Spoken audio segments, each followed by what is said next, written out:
cut in front of me in the dinner queue? I hope you like ants. A few years ago while traveling in India, I decided to try a 10-day silent meditation retreat. The retreat was out in the middle of nowhere and home to a large colony of the biggest and fiercest ants I have ever seen. As this was a Buddhist retreat, no measures were taken to get rid of them, and they were everywhere. When you turned on a tap, ants came first, then the water. That's not hyperbole.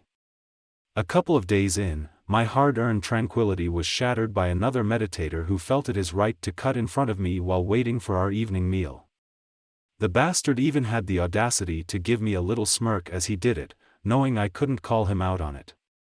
I could only glare impotently at the back of his queue-jumping head. I was livid to say the least. In the following meditation sessions I couldn't concentrate on the practice. I could think of nothing but revenge. Luckily, I had a lot of time to think, and slowly a plan emerged. The following day, whilst making myself a cup of chai, I surreptitiously pocketed a large handful of sugar which I later dispensed into a half-full water bottle, creating a lovely syrup. At the next meditation session I made sure I was last in line to enter the building. Before you enter the building you remove your flip-flops and leave them outside. I made sure to mark my enemy's footwear as he removed them, and when I was alone outside I joyfully doused them in syrup, being careful to avoid any innocent victim's shoes. After a few hours of peaceful meditation we all began leaving the building. Doubts had started entering my mind. What if it didn't work? What if he only has sticky flip-flops? Not the worst outcome, but still. However, I was in luck, my plan had worked. His flip-flops were now a writhing mass of angry sugar-fueled ants. His face was priceless.